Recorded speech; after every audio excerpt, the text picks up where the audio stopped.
What if burnout wasn't just a signal to slow down, but a wake-up call to realign your life with what truly matters? Welcome to the Aging Well podcast, where we explore the science, stories, and strategies behind living a longer, healthier, and more purposeful life. I am your host, Dr. Jeff Armstrong, an exercise physiologist with a passion for making science simple and life better as we age. My guests are Meghan and Laura Cardwell, co-authors of Unstuck Yourself, a practical guide to breaking through burnout and leading with purpose. Together, they bring a unique blend of human design, somatics, and applied neuroscience to the conversation around burnout, redefining it as not just a problem to solve, but as an opportunity to realign. Whether you're a leader, caregiver, entrepreneur, or simply someone seeking to feel more energized and aligned in your life, this conversation will help you reconnect with your body's innate intelligence and reveal a new path forward, a path to aging well. The Aging Well podcast encourages informed decision-making and always consult your physician and scientific literature when making decisions about your health. Welcome to the Aging Well podcast. Let's start by having you both tell us a little bit about yourselves and what inspired the two of you to collaborate on Unstuck Yourself. I got to say that correctly. It's only one person. You're not unstucking your multiple personalities. But what was there a personal or professional tipping point that kind of sparked this work? Yes. We lived this book. I think it's very easy to say we lived this book, so we wrote the book we couldn't find in the world. All right. Well, tell us about yourselves. I mean, how did you two come together in Asheville, North Carolina? We met in hip hop class. We actually danced next to each other for a year, and we went to hip hop as a place to just like checking out, full play, permission to just be in our space. And then one day, I think I mentioned something about applied neuroscience, and I think Meghan went, "Wait, what?" And so we decided to go have tea, and after we just connected and we just hit it off, and that led to a long-term friendship, which then led to us kind of really realizing that we were constantly having conversations that we knew people needed to have, and that our work overlapped quite a bit. And so that's how we kind of started to collaborate, and then we worked on the book together. You want to add to that, Meghan? Yeah, I think there are these magical moments where you realize somebody has the extra thing that you don't naturally have, that's sort of outside of your joy and genius. And I think there were lots of moments of that where, Laura has this way of understanding the science behind things, which gives a great sense of permission for people to buy into things they don't yet understand. And I am very, very intuitive. My path has been about claiming that part of me and normalizing it for people. And that Venn diagram just seemed bridge conversations to help people step more into their wholeness and their well-being. And the fact that we were both living it and not just talking about it from some weird mountaintop, like we don't have to navigate those challenges, I think people were hungry for in the personal growth space. So we just kept following the breadcrumb trail of what felt right and what it felt like others were hungry for. Mm-hmm. Yeah, I'm still picturing a Venn diagram of hip hop, neuroscience, and tea. They just don't seem to be three things that fit perfectly together. Yes, they do. Yes, because there's a playlist for everything. That's hilarious. So how do you define burnout, and what are some of the most common misconceptions that people have about it? Yeah, I think I'll go first on this one, and then I'll turn it over to Meghan. But we start with the science of burnout, right? That there's some real truth of what it looks like physically, emotionally, and mentally in the body. And so physically, it can look like just actual tiredness, just the loss of vitality and the ability to kind of keep up with the life around you. But what we don't really look at very often is the emotional and mental state that looks like. It can look like just kind of checking out, a numbness. It can look like depression. It can look like anxiety. It can look like ADD. We can call it a lot of things, but what it is it's a loss of this deep connection to self. And we have at some point during the science of how our neurology works, we moved out of seeking our deeper meaning, and we started to look outside of ourselves to validate and so that we call those dopamine cycles, where we get into like doom scrolling or Instagram checking, and that's all these little fast, satisfying dopamine hits, but they take us out of the deeper purpose why we're here. And so burnout shows up on all of those levels. And that's what we're looking for with the book. That's what we wrote the book for. It was like, because we can get stuck kind of external. So, Meghan, you want to add to that? Yeah, I mean, I think this is another way we play off of each other is, Laura can speak to the science, the neurology of burnout. It's real, and the body does it in all these ways. And then I love to look at how is culture normalizing these patterns that keep us burnt out and thinking it's just the way it is. And so we look a lot at burnout through the lens of shoulds and expectations, because dopamine cycles can also look like people pleasing. It can also look like things that often are at times gendered stories, like depending on how we are grown, what garden we come up in our family and in our town and in our place in life, we embody and learn these unconscious stories that keep us away from self. And so there's a science, there's a physical, spiritual, emotional impact, and there's also, I mean, I have activist roots. I wanted to be a farm worker advocate in my younger years.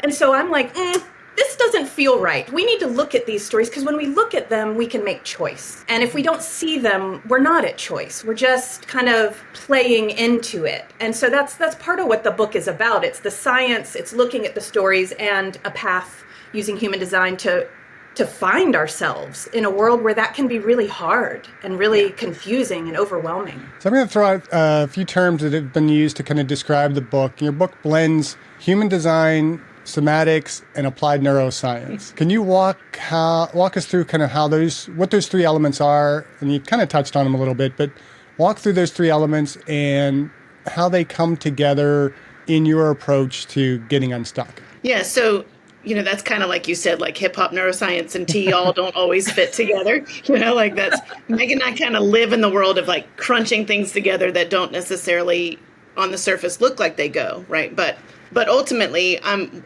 going to come back to human design because it's kind of needs a little bit of a longer explanation. But somatics is the idea that we need to embody change, right? It's like listening to the wisdom of the body. It's feeling into our lives. We've really been conditioned in our lives with the world the way it is to kind of disconnect. That the brain is more important and more powerful and more valuable than the wisdom of the body. So somatics brings us back to the wisdom of the body, which has lots of neurocenters, right? Like it's a whole spine, and we have a heart, brain, and we have a gut brain. And so it's kind of bringing those three things back online and saying that all three of them are valuable.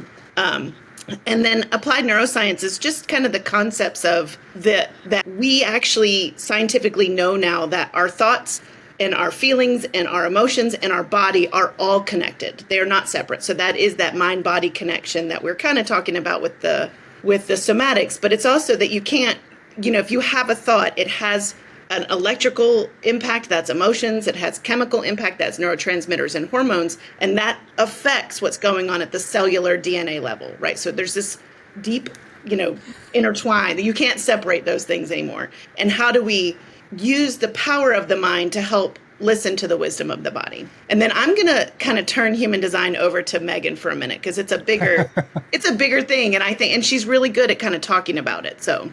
Well, and I would love to just add, because somatics is my love language, just add a little bit of that before hopping over to human design and just say that, when we talk about somatics, so many of us have never had an experience of actually listening to the body unless the body was mad and yelling at like a level 9 or 10, a massive headache, a broken foot, those kinds of things. And so there's this whole language we have to learn. We have to learn this. There's an actual skill set around noticing positive, neutral, and negative sensations that are based in resonance. We talk about resonance in the book. Like the mind tells us what we should do. The body tells us what's actually right for us. What's the most healing path? What's the most wholeness-inducing path? And when I was a therapist for a number of years, and when I got somatically trained, I saw people connect to their wisdom and their own innate healing in a way that I could never have seen when they were just telling their stories over and over again. So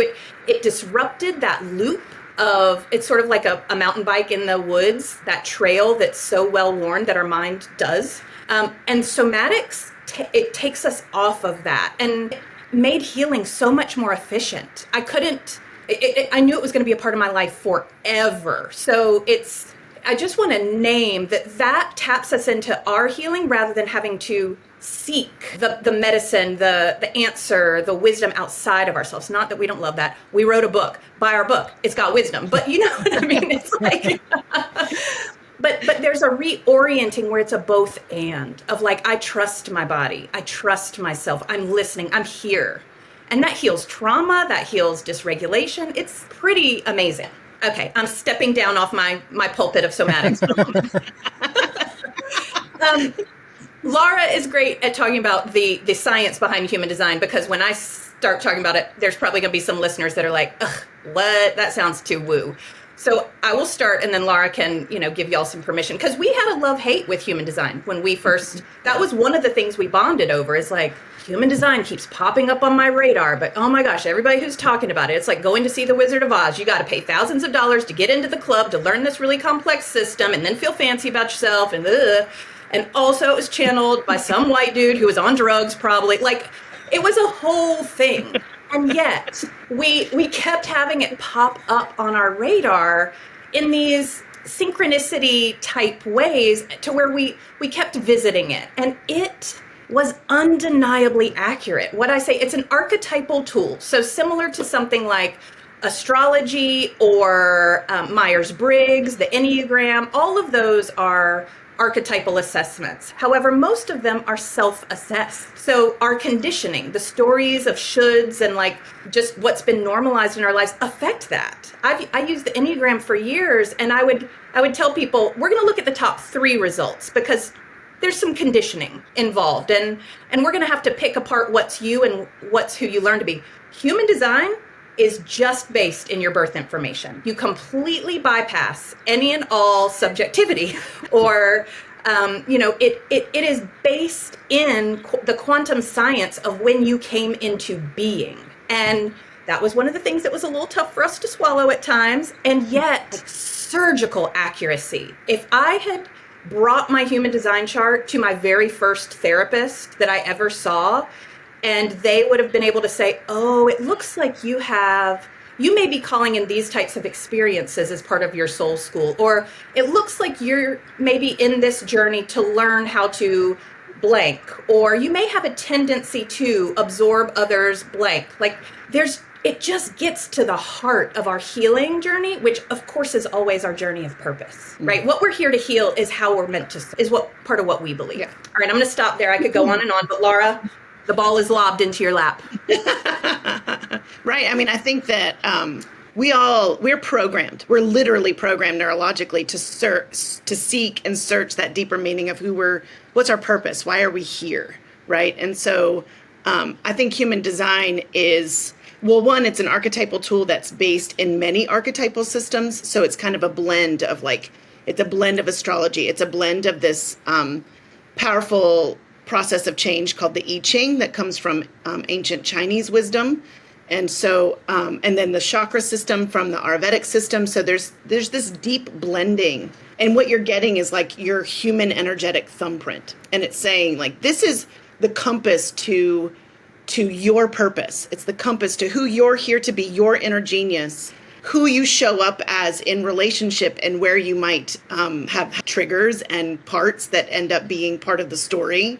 And then once you've kind of come into resonance, as we say, with I know who I am, I know how to be in relationship cleanly, then you get to really unpack, how am I here to serve? How am I here to serve something bigger than myself? How am I here to serve the people around me? And that becomes like your purpose. We say your purpose is who you be, then it's why you do it, and then it's what you do, right? And so human design is like a guide to getting there. Specifically to like where you're going to have to learn. So there is science behind it. I mean, we can talk about the quantum reason why time stamp archetypes work, and that has to do with the neutrino streams of the universe and the light of the universe at the time you were born. And, that starts to get a little bit swirly for both of us. But what we have is a learned impact. We learned after working with it with clients again and again and again that as much as we wanted to resist it, it was the way forward for ourselves and then also for our client. If you're enjoying the Aging Well podcast, be sure to like, subscribe, or follow on your favorite platform so you will never miss an episode. And if you find our conversations helpful, please share the podcast with a friend because aging is something we're all doing and we're better at doing it together. And support our guests in this podcast financially by visiting the affiliate links in the episode description below and use the links or codes provided for discounts on products we have vetted and feel comfortable recommending to our valued viewers and listeners. Thank you, and now back to the podcast. So you offer some validation to some of the stuff that I have grown to teach a lot more in my exercise science teachings. One is, and we talk a lot often on this podcast about what we have come to label as the SPIES model for wellness. I've always called it well-centered fitness, but my friend Jay identified that I always label it in an order of spiritual, physical, intellectual, emotional, and social, the SPIES. And I look at that core, the spiritual and the physical, really being two separate but very connected foundational pieces to who we are. And then the intellect builds on that. And then from that, we get into the emotional and then ultimately how it affects us socially. And so that's what I'm hearing in what you're saying there. And then the other is a quote I use from a physiologist from, I think it was probably the mid-19th century, maybe a little bit later, Per Olaf Astrand. And I always misquote him. I always say, if you want to be an elite athlete, choose your parents wisely. What he actually said was, if you want to win Olympic medals, select your parents very carefully. I like the paraphrase a little bit better, but there's a certain element of what you're saying in that we don't know whether prior to our conception, we're not somewhere in the universe determining, yes, I want to be born of those two people. But there is a definite connection with everything, when we were born, where we were born, the circumstances around how we were going to grow up because of how we were born in that place, what genes and epigenetics our parents bring into it. There's so much to that is easily explained by physiology, neurophysiology, and psychology and everything else. So you guys are spot on. And now I have something more to bring into my class. I can support these statements that I make. It's always good when we have a little support for the statements that we're throwing around out there. But it's kind of amazing on this podcast, and I bring guests on, that we get this slightly different perspective of what's going on to us. And that's why I really refer to this as the Aging Well podcast, because we're not about longevity, about living longer. We're about everything it takes to live the most purposeful, most vital, and happiest lives that we can live. And that is what this podcast is all about. So it's great having you two on here.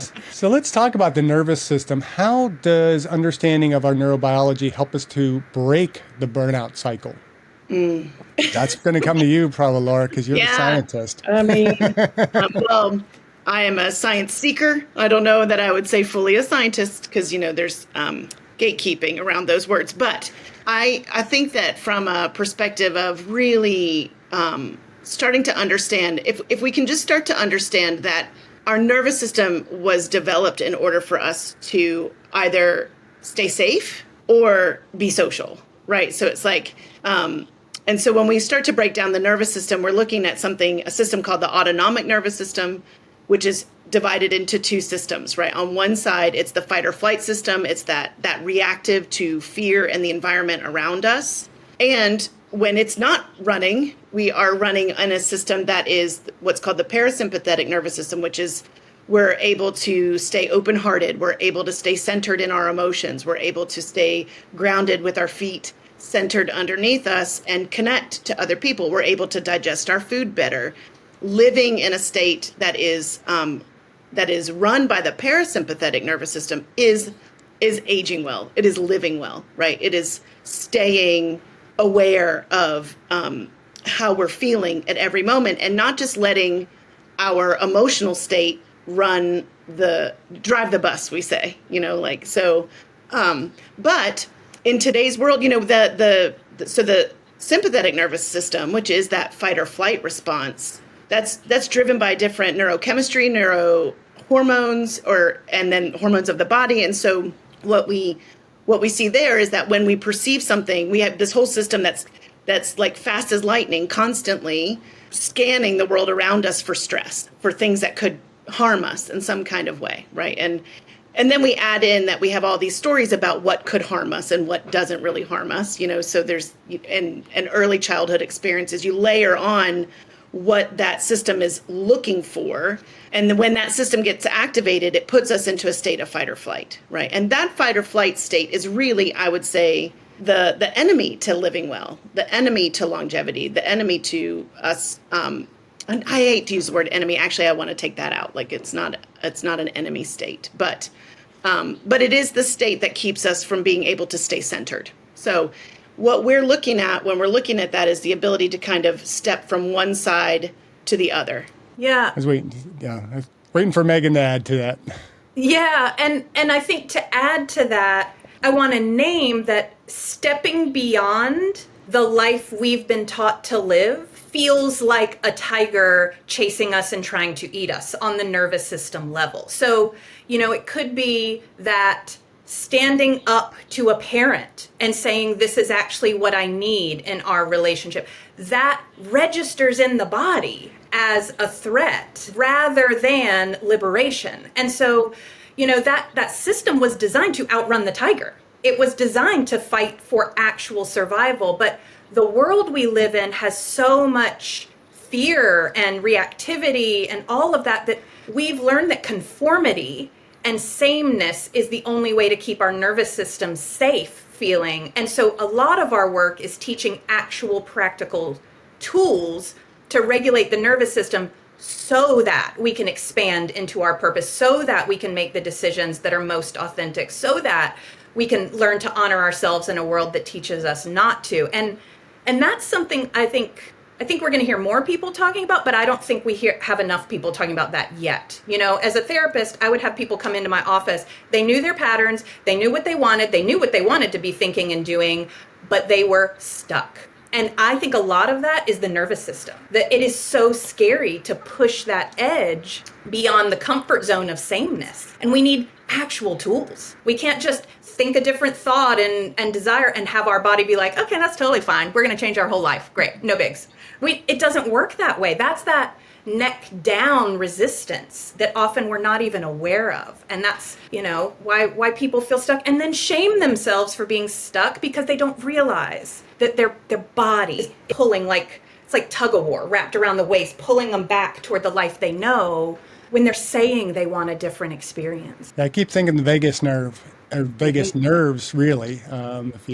We had Kevin Tracy on earlier, Dr. Kevin Tracy on earlier this year, and he's written a book, basically about the vagus nerve and its role in so many different things physiologically. But I teach physiology, so it's like the vagus nerve, increases heart rate, decreases heart rate, but it ties into our gut. It ties into so many different things physiologically that one area gets a little messed up. All that communication is going to get messed up even further. You guys are onto something here, I believe. So what role does somatic awareness, then, listening to and working with the body, play in healing us from chronic stress and this misalignment that we're talking about? The body doesn't lie. Yeah, the bottom line is the body doesn't lie. It's not, there's no filter like our mind has to say, oh, don't think that, that's bad, that's wrong, that's mean. The body either is like an open, soft, warm yes, like a or a steel trap tight no. And I think a lot of burnout is when people are chronically living into their body's no because the mind tells them it's actually a yes. So it's this chronic state of self-betrayal. And because it is such a great BS detector, I will say it is inconvenient to start listening to the body and honoring it as wisdom. It is really hard because it will tell you go that way, not that way, and then you have to disappoint people. It will say you're a no for that, and then you have to have a really uncomfy conversation. The body, if you listen to it, it's not going to let you conform and live the patterns of shouldery. It's going to say, this is actual truth for me in this moment. That's it.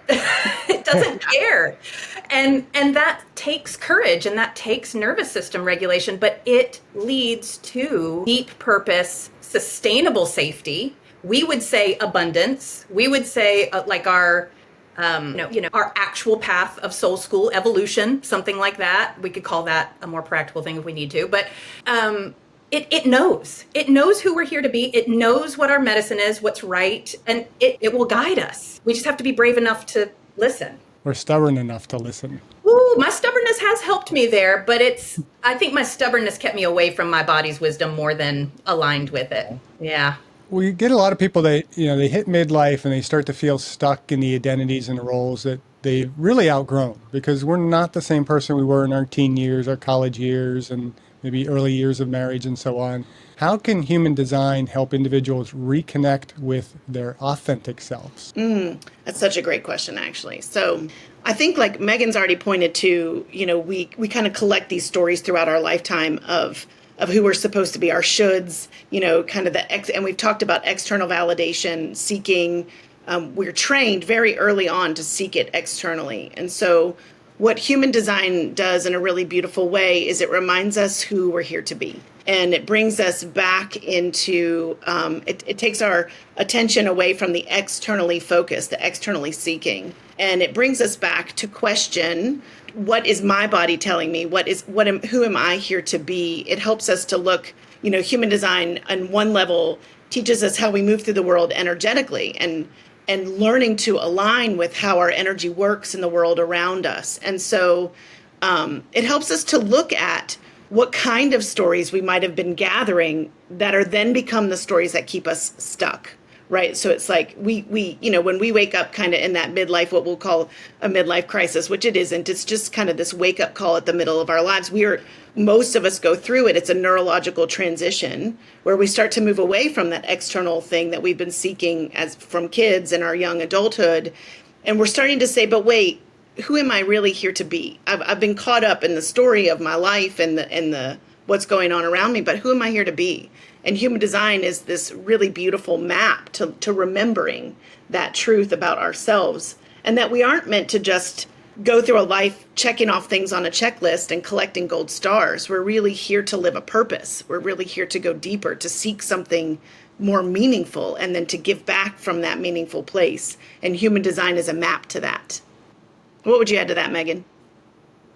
I think it's a human design. I mean, I just turned 46, and I've been with human design throughout my 40s. While writing this book, I was navigating my second divorce. Like I've shifted career identities slightly, and sometimes not so slightly over the past. However, I've shifted how I've approached my business. I've shifted my self-care. I've shifted like all of these things. And I'm not positioning human design as the answer, but it has been the permission slip back to self that I needed. Part of what we start with people is understanding your type. We call it a leadership type because we're trying to make it a little bit more digestible. And for example, my type needs a tremendous amount of rest. I come from a family of triathletes, marathon runners, and Ironman racing people. Like, rest? What? So when we learn how to give ourselves permission, and we do need that outside mirror first sometimes of like, I think you actually might need this, whether it's a friend or a human design reading. It starts the process of like, I think in midlife, we feel that sense something's wrong. There's got to be more than this. There's got to be something other than this. And it gives this really powerful mirror on a lot of levels. That's the kind of top umbrella level type. But then deeper, okay, why are my relationships depleting? Why is the way I'm working running me ragged? Why am I not more fulfilled over here? And there is an answer in the human design chart. And it gives us a path of what to focus on to feel more fulfilled and whole. And it's just too effective and efficient to dismiss. I think for the past 6 to 7 years, we've both been using it through big life initiations and changes. And we wrote the book with our design in mind. That's why it was able to be really collaborative and leaning into our genius more than the I have to do it all kind of mentality. So it's major. So how does your approach support not just recovery from burnout, but the cultivation of this meaningful and sustainable purpose? And when I write purpose, I always put a capital P on it because I think it's greater than just, what's the purpose for what am I doing right now? It's what is the greater universal, human potential kind of purpose? Yeah, I think when we talk about, sorry, Jeff, I didn't mean to talk over you. I think when we talk about purpose, we say the same, right? You can have a lower P purpose, which is just kind of what you're doing, a menial job, like it kind of gets collected on top of. But I think what we really stand for and what we're trying to bring back is that it is a capital P purpose, that we are here to be we would say we're here to be our genius first. And then that becomes the why. Purpose often gets connected to why we're doing something when we look at it bigger, but it's first who we're being, then why we're doing it, and then what we do. We say that again and again. What would you add to that, Meghan? Yeah, I love to give examples. So I'm just going to give an example to make this feel real practical. So, professionally, I'm a coach. I change how I refer to that coach. Sometimes I'm a relationship coach. Sometimes I'm an embodied leadership coach. Who knows?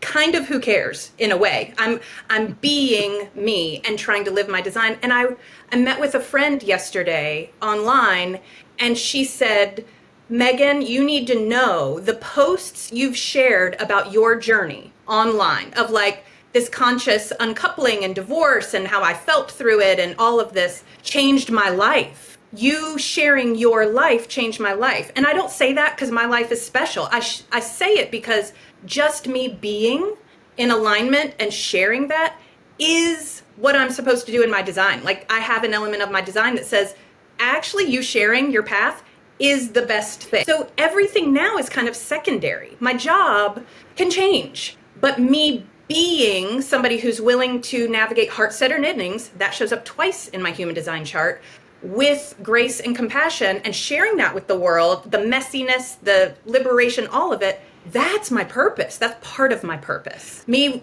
redefining rest as a projector type that we call a possibilitarian guide shifts and creates ripples of purpose and permission for others. So it's this really interesting expanded sense of purpose that actually our lives are sacred medicine for the world. Me being fully me and living into my soul school, and I call it CrossFit for the soul. Like we need tensions. I chose my parents so that they would give me the challenges that I needed to reclaim some things, right? Without that resistance, I wouldn't have the strength. And that kind of thinking about purpose rather than my purpose is something I figure out, I perform it really well, nothing ever goes wrong. Like we're kind of sold that, but that's not it. All right, pause it, because I just wanted to make sure that Laura didn't have anything to say. That kind of, to me, that puts the extra in extraordinary. When we add, and I always write, when I write extraordinary, I put parentheses around extra because we tend to think of our lives as being ordinary. I'm just this, I'm just that. But the reality is, if we take that just ordinary life that we are given or chosen and live it with purpose, again, that big P purpose, it makes it extraordinary. And so it makes everybody's life significant. And it's not like, wow, gee, I wish I could be a celebrity. I wish I could, I mentioned earlier about, I don't know if it's going to be recorded in here, but I mentioned about kind of the Joe Rogan, achieving the Joe Rogan level of, having the guest in person as opposed to having to deal with some of the technological things that we just dealt with. That's not being extraordinary. I mean, it's being who I am right now, with the most potential, with the most purpose that I can. And I'm rambling a little bit, and you guys are here to talk. So what are some of the first steps that our listeners can take if they recognize themselves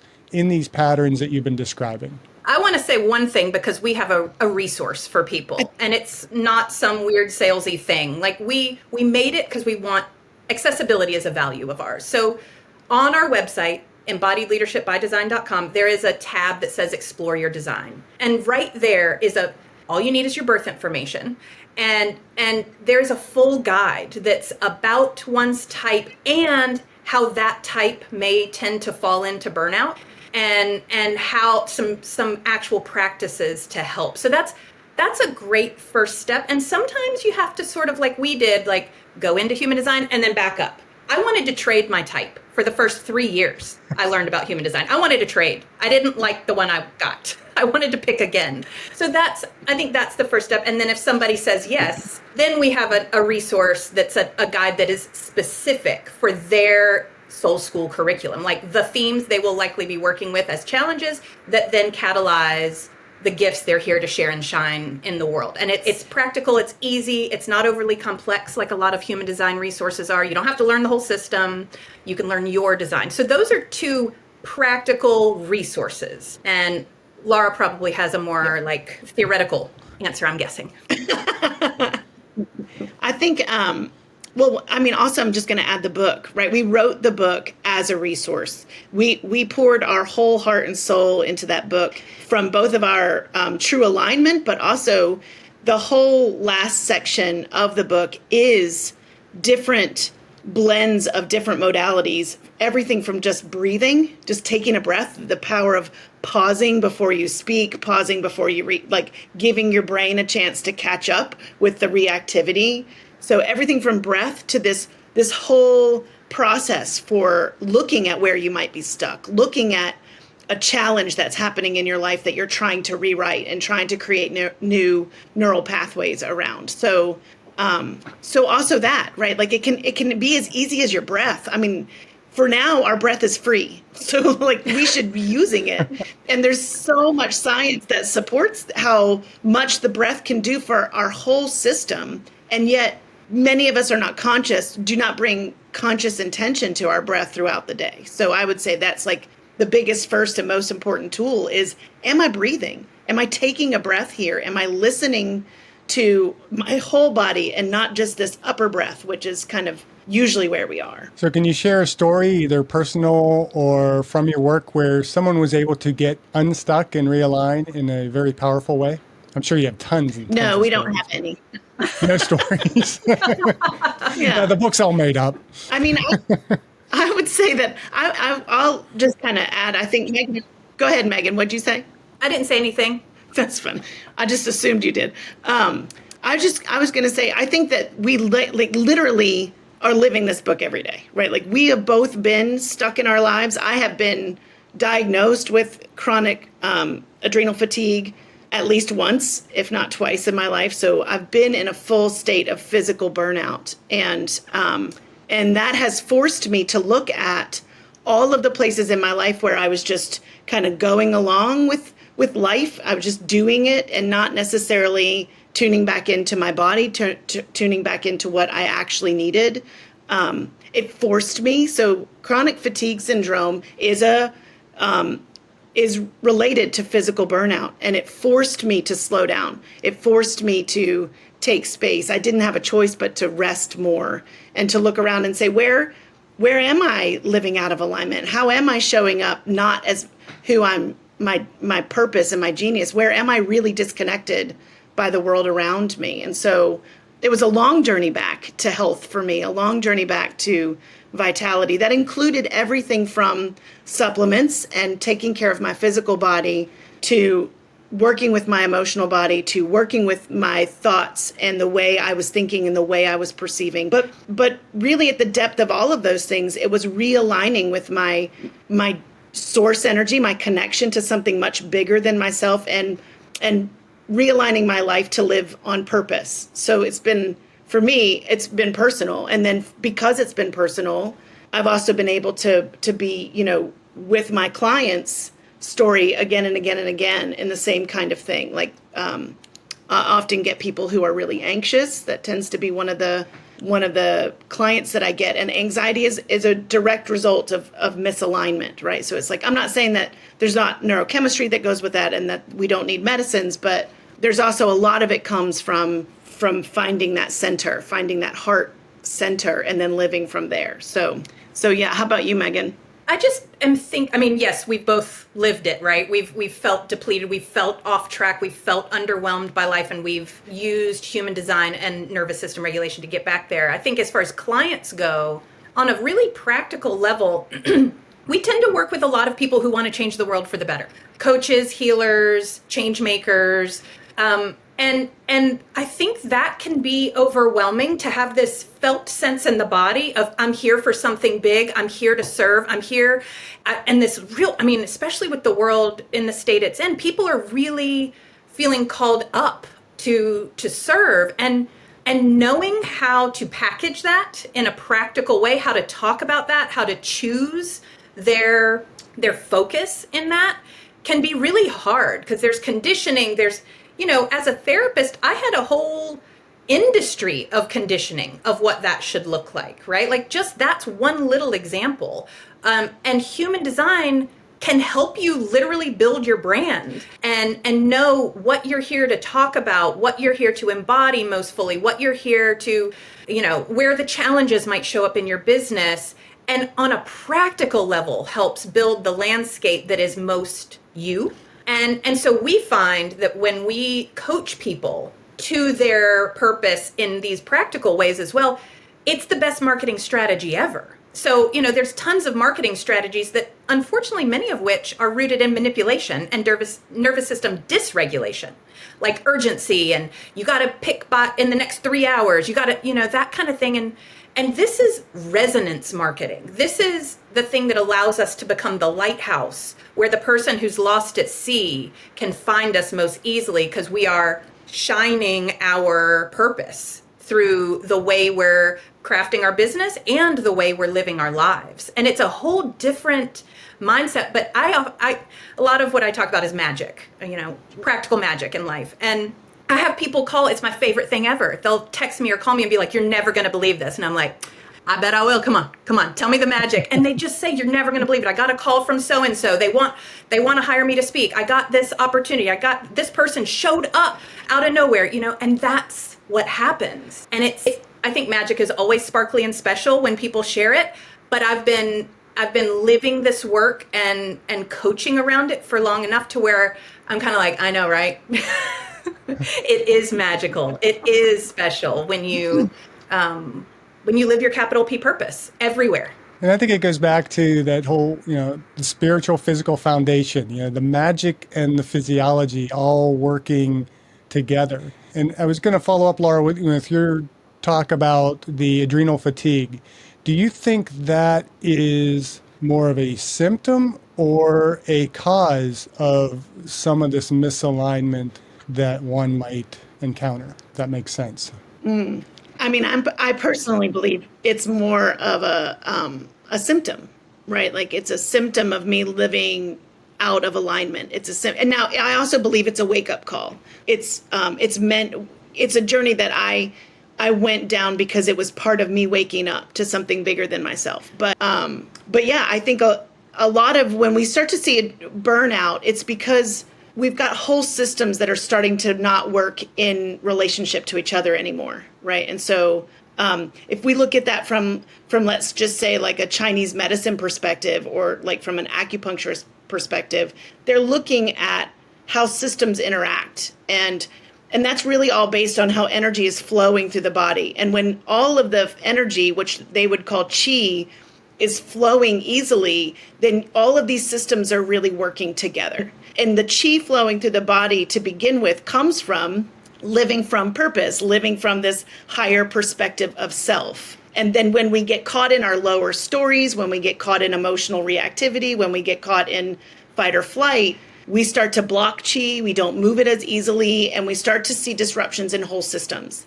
And then we start to see symptoms like burnout and like adrenal fatigue, and where we've really just worn out a system. So I would say, personally, I think it's more of a symptom of a bigger problem than it is the problem to begin with. So in Neural's view, what does it mean to age well, and how does healing burnout fit into that vision of what it means to age well? I mean, for me, aging well is about becoming more and more who I am and shedding anything and everything that's in the way of that. It's like living my divine purpose, being me, and it's like shedding snakeskin over and over again, because I look at pictures of myself from like 15 years ago and I feel like I look older because the life I was living wasn't really mine in a lot of ways. I wasn't being me. There was a dullness to my skin, to my energy, and as I'm aging, there is a brightness and a vitality that's coming in. I mean, I still have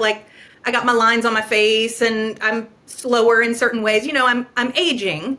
I'm not pretending that's not happening, but there is this joyful radiance that I think for me is about aging well and enjoying life and making meaning. I'm a chronic meaning maker. So having the grace that comes from knowing that everything, even the most uncomfortable, painful challenges, are here for me, right? That's a hard thing to get out of victimhood, to get out of stuckness, because our whole culture supports it. But to say, oh, this is building something within me. This is clarifying something within me. This is actually soul CrossFit right now. That is aging well, because, we had a natural disaster. I was going through a divorce. I was moving, selling a house, all this stuff this year. And I, 45 at the time, was like, okay, my body is having a lot of feelings and a lot of stress, and I'm going to surf it the best I can. I'm going to, try and ride the waves and get the gifts and release the things. And I think for me, that's aging well, having that grace, having that flexibility, having that meaning, and being more me. And Laura? I don't even know how you follow that up, Jeff. That's pretty much sums it up. Right? Yeah, but I would say, ditto, right? And I guess for me, aging well is about the process of unmasking our genius and then offering our genius in service to something bigger than ourselves, right? So it's our ability to really learn that we are here to be relational beings and that we're here to have a bigger purpose and that we're meant to share that, in really big ways. And when we're doing that, there's a vitality that comes from that affects us physically, it affects us emotionally, it affects us mentally, right? So it's living well is really about being a spiritual being that's having a human experience. And I really try and strive for that to be an underlying theme of this podcast, because we can get on here and talk longevity and all the supplements and all the BS that's out there that people are peddling to live longer. And you can even talk health span, but what's the point of living longer, even having a healthy span, if you're not doing something purposeful with that life? I don't want to live to be 120 and look back and, okay, yeah, I was healthy and I ran some marathons or something like that. But who did I impact? Whose life did I change? What did that 120 years mean? And so I think you are encapsulating that in your responses. On that line, this is a question we ask of all our guests. What are you doing personally to age well? A lot. Everything from, I do have the supplements, even though I tried to just use supplements to fix my emotional, spiritual issues for a number of years. It didn't really do it.